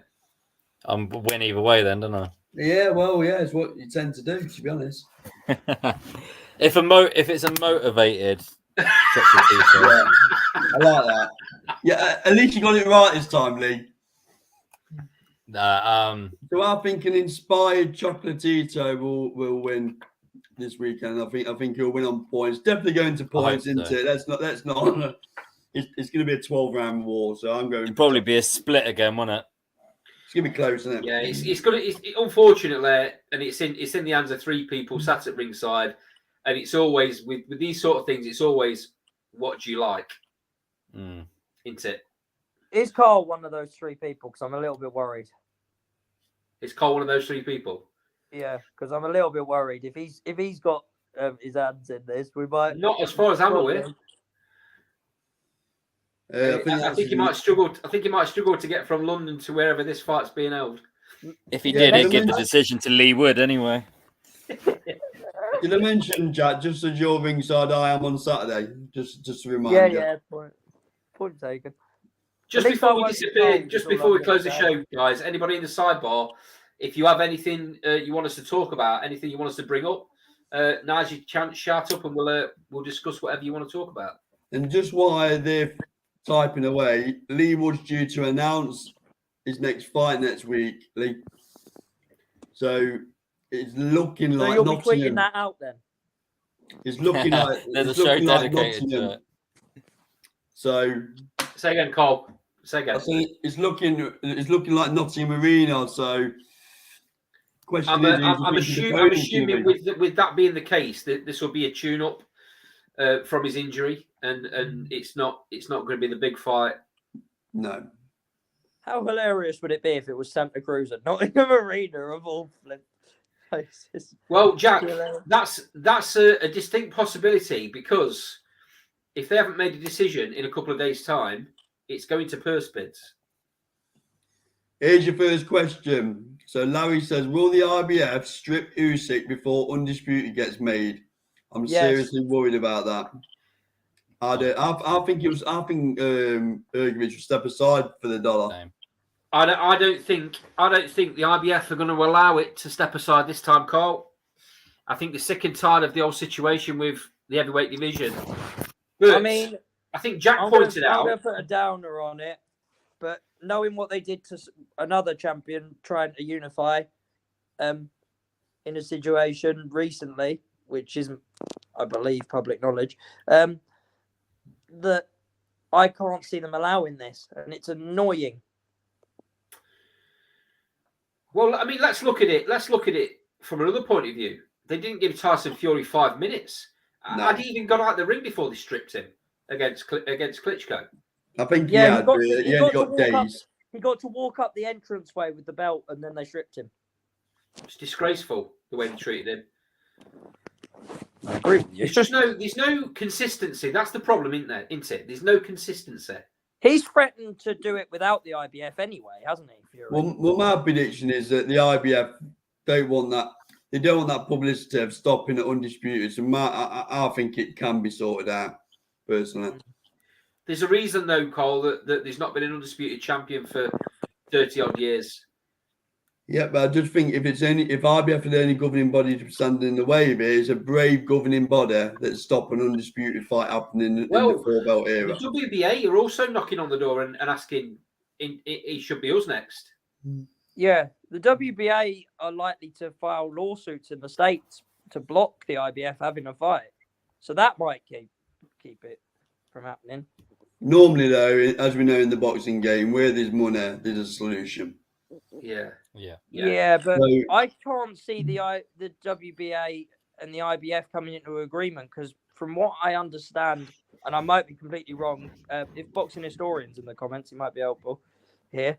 I don't believe they get on because I believe for ages the WBA didn't even recognise the IBF. I mean, there needs to be an undisputed because Yeah. everyone knows Tyson Fury's the man in this division, in this era. That just rubber stamps it for me. And then once he's won all the belts, or But he has won all the belts already, hasn't he? yeah, but not altogether. Yeah, in one though. go. Not altogether. No, though, but that's the difference. What does that isn't it? really It's matter? that legacy thing of being undisputed. Once it's happened, the belts will get split. There's no two ways about it. All the managers will be called at the same time. They'll all get split, and then we start again. And I think that's a good thing because I actually think the heavyweight division is starting to come alive. It hasn't been for a long while. I mean, it's been held up. I'll just correct you slightly, Andy. In theory, they could keep all the belts because as long as you go in the order that they're called or should be called, they aren't allowed to strip you as part of the agreement. Think that Fury will drop him. Fury will drop him. Yeah, but Fury won't keep hold of them. I'm just saying, as long as you went in the order that the mandatories were called, because of their agreement with the ABC in America, they can't strip you. That's how. I agree, but Fury would drop him, wouldn't he? Have you seen some of the he won't keep mandatories? hold of them, obviously. Because otherwise, I'm not convinced Usyk keeps him either. If he wins, I think he wins and walks away. I don't think Usyk will keep him either, but I don't think either of them will, to be honest. But that's a good thing though, Jack, because then we start again, and then we build to Did anyone see unifications and Usyk stuff. joke in an interview the other day saying he could win him? He might win undisputed, give them all up, go down to Bridgerweight and win that just to be a freeweight world champion. I don't think that Bridgerweight will be around by then. I mean, neither do I, but that's. I think he said it as a joke. I don't think he's actually going to do it, but it's quite fun. It was quite funny when he brought it up. I was like, fair enough. If he did it, I'd actually laugh. I'd just be like, okay, fair enough. So right now, Babbage, okay, fair enough. Do you want to pick the other question up from Ryan? So Rhino Roll says Crawford versus Charlo, a lot of back and forth. Does it happen? My answer is no. No, it does not. No. You see Spence. They're just both staying relevant. That's what that was all about. Just the same as the Spence one. Does Spence Crawford ever happen? Yeah. Does Spence Crawford ever happen? Yeah, I think it does. Next year. I'm getting less and less convinced. It will happen. I mean, admire your optimism. Spence at this point, Spence must have cobwebs. Yeah. He's been like that his whole career, though. Does he? Yeah, wasn't he inactive for like 12 months before the Brook fight or something? In your opinion, Yeah, Lee, what do you think Spencer's got enough left to beat Crawford? I think Crawford wins anyway. I think Crawford wins anyway, so it doesn't really make... I'm not sure we know what Spencer's got left, do we? Spencer's a great fighter, but I think Crawford's just that cut above him. But I still think Spencer's quality fighter. Larry Lister, not convinced either. As long as Al Heyman's involved, zero belief. I think this is where we say. I think this is where he's we fighting say Furman now, isn't he? I think this is where we say good luck to David Evanesian next week, who flew out to America today as well. Absolutely, mate. That's a If he better wins, fight he than might people get give him it. credit for. Okay, so obviously we have a lot to do with Carl Greaves. He's a proper top bloke. We go to a lot of his shows, and we've had the opportunity to speak to David Evanesian a couple of times. He's a real nice fella. Let's be completely straight here, Cole. Completely straight down the line. Do you think David Evanesian has a chance in this fight? Yes. How do you think he win? How do you think he wins it? I think he's got to work the body a lot with Crawford if he can get to him. I think people are sleeping on Evanesian. They're looking at past fights in America, which was a long time ago, with different training camp, different trainer. I give him a genuine shout out there. Do I think he's going to win? No, I think he's going to lose on points, if I'm honest. Right. But I do think I can see a scenario where he gets to Crawford, because I think he's a tough motherfucker, to be honest with you. So it's a brilliant situation to be in, because his stock's going to go up again, isn't it? Yeah. I tell you what, it also is, Lee. This is, you talk about styles make fights. This is a perfect fight for stylistically. You've got a guy that's an animal, and all he will do is pressure and pressure and pressure and pressure and pressure all night long. And you've got a boxer and mover. I think it might go a little bit like when Luke Campbell Garcia. That I think he's going to cause a bit of a shock early, and then I think class is going to come through. But I think he'll make himself look like putting a good performance. And Do you think he wins, Under? I think I'm like you, Carl. I think he has a chance. Yeah. We're talking about in Crawford here. We're talking about absolute elite. Yeah. Aren't we? We're talking about a fighter that when he's normally put under a bit of pressure, it don't fluster him, and that's an elite fighter. If you can stay cool under that sort of pressure, that's an elite fighter, and you can still pick your shots. And is a special fighter, Crawford. My question is, I don't think anybody's put him under the sort of pressure that David Evanesian could do, and consistent pressure. David Evanesian won't let Crawford rest for a second. And Evanesian's in his prime, absolute prime. So I'll say this as well. Evanesian is a completely different fighter. I think the Americans are sleeping on him because of the loss in 2016. Yeah. I think they're sleeping on him for that fact. He's a completely. I think they don't know who he is. No, they probably don't. He's a completely different fighter from that. Well, he's gonna announce himself into Lee. And they probably looked at them EBU fights that he'd had recently and thought, yeah, we'll have a bit of this. Yeah, I think he. I just think I put Crawford in the same bracket as Andre Ward and even Mayweather. I just think I think he'll go unbeaten his whole career, and I think he's just a different level. But Evanesian's a great fighter, and I'm really chuffed for him that he got that fight. Yeah, really me as well, mate. He deserves the opportunity. It's very difficult, when you're a matchmaker or a manager, and you've got a man that nobody in the top 5 want anything to do with. How'd you get yourself into that spot if nobody wants to fight? It. When you Neil March has done a great. Well, Neil March is very humble because in the interview on the channel he mentions that he had very little to do with getting this Crawford fight. I don't quite believe that. Yeah, he gives Ryan all the credit, but give Crawford credit as well, though, because you Absolutely. look at when Conor Ben was linked with Evanesian, it was too much risk for little reward because he wasn't a household name, and he probably would have beaten Ben at that point as well. But fair play to Crawford for taking it, and he's had nothing but criticism for this fight because everyone's like, "Oh, he's fighting a nobody. Who's this Evanesian?" It's like, come on, yeah, it's disgraceful, isn't it? Yeah, the Americans, he deserves credit too. Some of the American boxing community, not all, some, don't realise that there's fighters that exist outside of America. No, they're very insular, aren't they? They live in a bubble. Dan Raphael that slagged it off. The big Oh, journalists yeah, out there, he slagged it right off, didn't he he? slags every single European fighter off. He slagged Billy Joe Saunders off for going to fight Canelo and said he was selling his world title. Well, no, because he's been calling the guy out for 3 years. If he then backed out of the fight, it would look like he was an absolute idiot. They believe their own hype. Unfortunately, some American, some quarters of America, they believe their own hype, and they don't see outside of America. America's the world to them, and there's nothing outside. They better hope Crawford wins, because this is the only division that they've got any say in. To be honest with you, in the rest of the weight classes are bang average. I don't know. Charlo. Cruiser they kind of have, because Makabu's still world champ. Oh, he's not really American though, but he's American based. No, he's not American. No. He's American based though. Doesn't make him American though, does it? No, but I mean, in terms of like, you still let's be brutally honest, Carl. To get I mean, you're gonna have to go. Well, you can argue the lightweight division, can't you? Oh yeah, true. I forgot about that.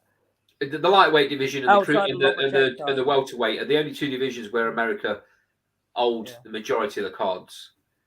The thing with Avanesian, right, and this is what I'm going to say, is he has actually got a chance.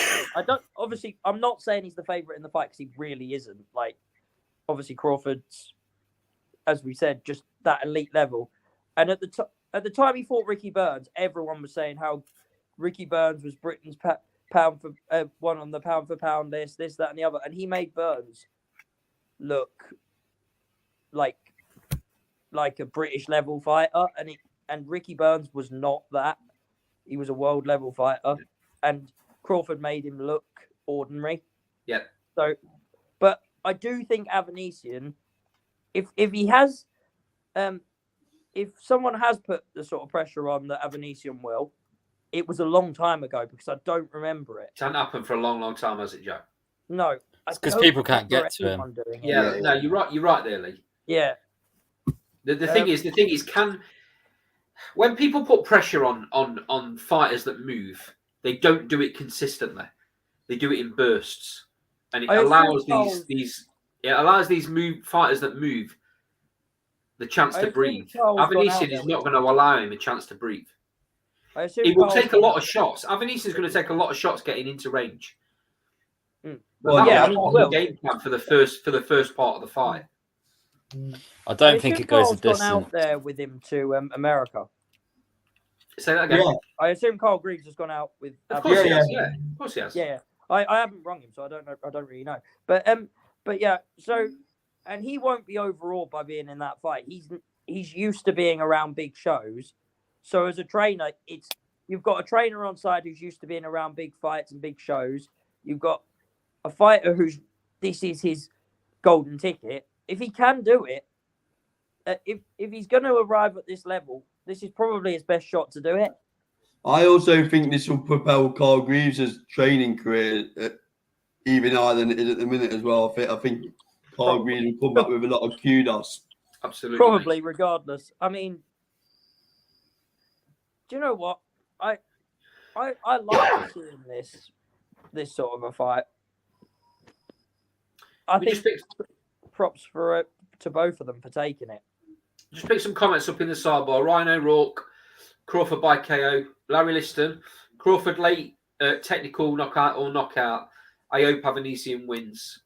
Ryan O'Rourke said, Dan Raphael is a PBC fanboy, doesn't like Crawford. That probably gives you the answer to why he's poo-pooed the fight, I guess. Larry Liston, Americans keep saying boxing is dead while the sport is red hot in Europe.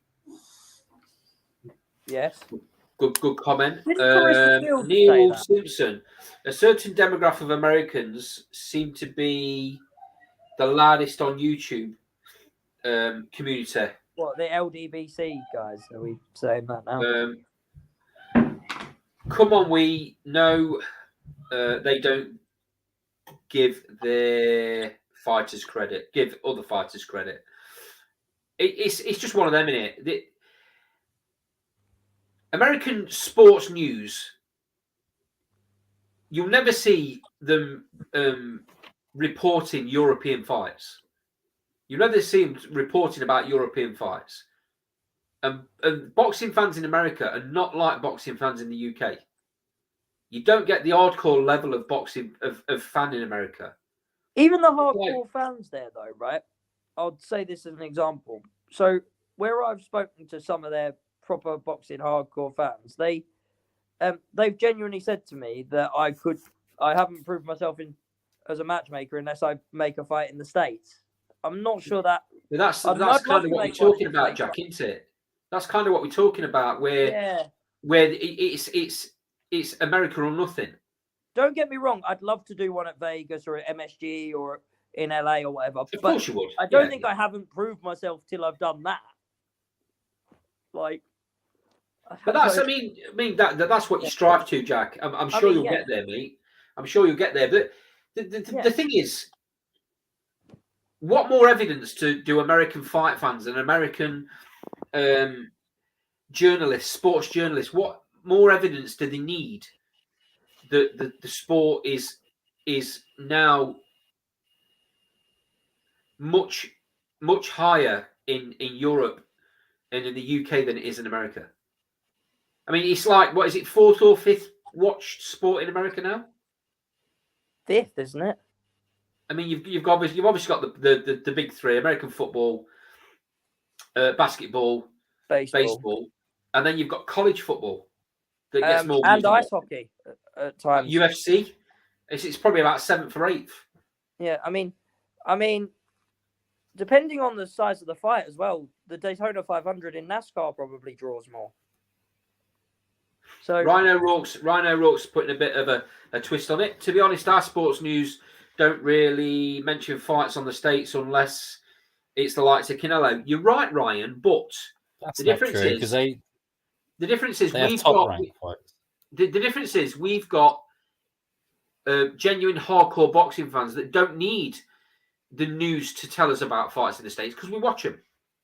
We keep up on it ourselves. Whereas in America, they often probably don't even know that these fights go off in Europe. That's how insular it is. If I do go out to a fight in the States, I might try see how many of them they are aware that there's actually fights outside of America. Larry Liston, Mexican American fan base drives boxing in the US. Absolutely agree. Agree with you. And a lot of US boxing fans are very concentrated on race-related stuff. Yeah, okay. Right. I don't really want to go down that route, Larry. Yeah, let's not go. I knew where he was going, and let's not go there. Yeah, I don't want to go down that route, Larry. It's not what we're about as a channel. I am going to give a shout out to a certain group of American boxing fans. The Irish American boxing community also helps drive it. It's your opinion, though, Larry. I'm not taking it away from you, but that's not what we're about. We just want to talk about boxing. I get what you're saying about the Mexican Americans, though, because I think that's true. I think Golden Boy are thriving at the minute. Now they've got the DAZN deal to show all the American fights. They're making some really, really big fights. Do you know what? I think they're going to grow. They're massive in the Latino community anyway, aren't they? Mexican and South American bordering areas. They're massive. Yeah, they're always going to be with. Some of their undercard fights are good though, as well. You know their matchmaker, don't you? Roberto Diaz has been on the show a couple of times. Yeah, I did an interview with him. We did an interview with him just recently. He's old school, Jack. In that when he matchmakes, he's not scared to put an undefeated fighter in with an undefeated fighter. Yeah. He's not scared to put an undefeated fighter in with a fighter that there's a good chance he might lose because he knows that down the line, that loss, if he does lose it, that loss will pay dividends when it comes to him fighting in bigger fights because he'll have the experience. Like, if you go on BoxRec with Golden Boy recently, there's a lot of guys that are 8-1 fighting guys that are 7-0 and things like that. And it's just like, you know what? I quite like that. Like in America, the formula normally, and I might be completely wrong about this if there's an American matchmaker in the chat, sorry. but seems to be get to 21-0 without actually fighting anybody with a winning record or above an even record, and then you get to that and then somehow fight for a world title. Yeah. Which, I mean, if maybe it's because they don't have a British title in the way that, like a US title in the way that we have a British title properly. I know they have the NABA ones before anyone shouts at me, but they don't. They're not as highly thought of as the Lonsdale belt is here. Or even No, the area. the tradition's not there, is it, as well? Yeah. A couple of comments in the sidebar. Ryan O'Rourke, fifth of the most viewed, fifth and most of the viewers will be Mexican. Larry Liston, MMA is bigger than boxing in the US. I think that, Larry, I agree, but I think that's because of the way it's promoted. The problem with American boxing is promoters are lazy in America. They don't promote fighters. They don't create a narrative. So because of that, boxing fans in America don't invest in fighters like we do in the UK. Like, if a fighter's got a history, he's got a story, like AJ is a perfect example, right? So everyone knows that AJ had a bad past and boxing saved him. That is a brilliant story, and a lot of people related to AJ because of it in the early days. And that's why he ended up, in my opinion, part of it is why he ended up with the profile he's got. Because all of those fight fans, and even with AJ, it went past that, didn't it? It was just normal people, mums and dads and grannies. They all think AJ is brilliant because of the way he comes across. But all of that is part of that narrative. So Eddie Hearn is one of the best at building that narrative, and they don't do that in America. We talked about it not long back. Crawford should be an absolute superstar of the highest order. But if you walk down streets in America and ask who Terence Crawford is, most of them won't know. Because boxing is not a high priority. And he doesn't promote himself either. You don't see Terence Crawford on social media, do you? You know, these fighters in America, they have to self-promote. That's why Ryan Garcia does so well. He self-promotes himself. Do you know what else seems to be a thing in America? They don't have the same way of doing things. I don't know if you were aware of this. It's not about selling tickets to pay the opponent for them. They don't do that, apparently. It's, because the TV networks pay it all, don't they? Oh, no, even on a small hall show in the States, they don't. It just comes out of their own pocket. The promoter's pocket. Either the promoter's pocket or the fighters, depending on the size of the show. The other thing is as well, because of the size of the states and the size of the potential viewing power, networks are paying fighters stupid money to fight average fighters. So because of that, there's no incentive money-wise. There's no incentive for a fighter to go in against the very, very best and lose. The chance of losing that O, if you like, because they're getting paid the money that they should be getting for the big fight. They're getting paid that for fighting an average fighter. Yeah, I feel like we always end up trashing American boxing, but it's kind of their own problem at the moment. Like, they could fix it. I'm not saying I could fix it. As you'll all be well aware, Last Bell Boxing Promotions now started up in America because we're all going to be massively popular over there. We're actually we've actually aligned ourselves a little bit with a guy in Central America called Boxing Studs. Oh yeah, real nice fellow. He's been on the show a few times. So yeah, we're branching out a little bit, Jack. Back to comments in the sidebar. Larry Liston, Golden Boy necessary for. I've already read that one out. Necessary for DAZN Yeah. to make shows in the US. Their deal with Golden Boy's up, and if DAZN are smart, they will renew the deal. I'm absolutely certain that's going to happen, Larry. Because where else? Where else did DAZN go? Who else did they go to? The Zone can't go anywhere, and Golden Boy can't go anywhere, so it kind of makes sense. It does make sense. And also, Golden Boy are not scared to have their fighters on other platforms, as we've seen on a lot of occasions, which is great. He's also put Virgil Ortiz, Ryan Garcia, and more. Golden Boy have lots of exciting, good fighters coming up. And they got the fan base to really put them up as a major promotion. I think they're heading that way.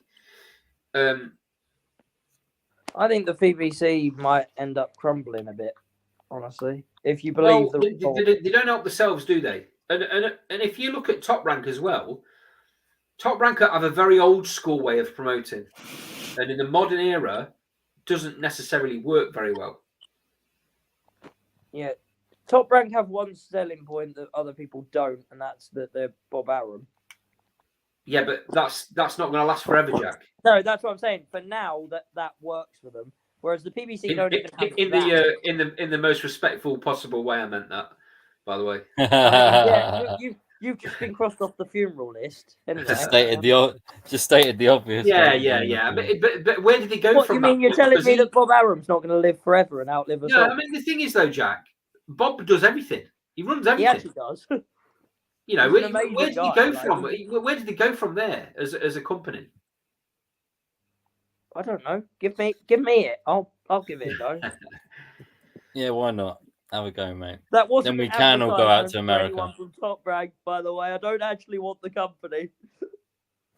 So Neil Simpson's replying to Larry's comment. He says, "Larry, exactly. That's why the biggest star in American boxing is a Mexican, obviously Canelo." Right. Yeah. I'm going to shoot off, guys. So same. Well, thanks, guys. I really appreciate you coming on tonight. We'll draw it to a close there. Oh, we have. Now he comes back. Yeah, sorry, guys. Yeah, I've just had to deal with something boxing related, but I can't say what it is. So you have to make your own assumptions up. Oh, he has to apologise to Daniel Dubois. I'll let you know. Yeah. Social media. It was in St. Vans, left it with Andy. I'm not sure about you two, but Andy will always do a good job. Good evening, Cedric. It's nice to have you on the show, I'll mate. see you later. Americans focus. Here comes your excuses. Cheers, Americans focus on the other major sports. Is that a basketball, an American football, and a baseball, maybe? Hockey. MMA. Boxing has to have a reality check. Big fights in order for the promotion on TV. If not, the only hardcore fans will follow. I get what you're saying, Cedric. Hold on a minute. What's the population in America and what's the population in the UK? So surely you've got more so-called hardcore boxing fans than we have in the UK. So that don't quite stack up. Is it something like 300 million? I know we're the best fight fans in the world in the UK, but I'm just not sure the maths add up. Cedric, he has to put it on you, don't he? Every single time you come on the show. How about if there's better fights in the UK and the American fighters at the elite level actually fought each other, they'd be able to attract more fans and maybe muscle in a little bit on the baseball and the basketball. Carl, I just think it comes down to the promoters not doing their jobs properly. Well, it's the old product, isn't it? It's the old product that probably needs looking at, to be honest. American sports fans, I think, have maybe fell out of love with boxing a little bit. See, Larry agrees with her. Right, I'm jumping off, guys. Yeah, enjoyed it tonight. Enjoyed it. Yeah, thanks for coming on again, Lee. Lads. It's been great, mate. Good laugh tonight as well. It's a giggle. Right, take it easy, mate. Catch you later. Cheers, Lee. Cheers, Lee. So Cedric's come back to your comment, Carl. I'm showing respect to the UK fans. You guys support boxing way more than the Americans. Yeah, I agree, Cedric. It's a shame because, God, American boxing was booming in America in the 80s and the 70s, and even the 90s in the heavyweight division.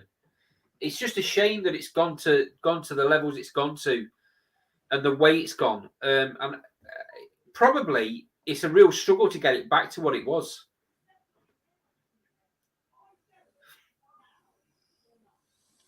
Yeah.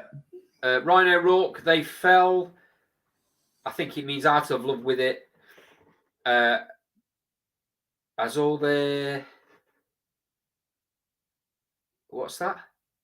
Heavyweights. Oh, as all their heavyweights, yeah. Well, yeah. That's a bit of a bugbear of yours, isn't it? That comment, Cole.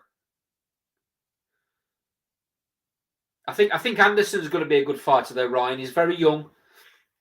He has a lot to prove, though. To be fair, he has a lot to prove, but I think he could end up being one of these big fighters that gets pushed by America. Like to see him come over to Europe and test his toes in our waters, though. To be honest.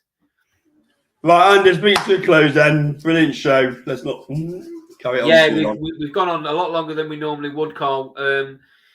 Brilliant comments in the sidebar again, guys. We really appreciate you all coming on. That's what this show's all about.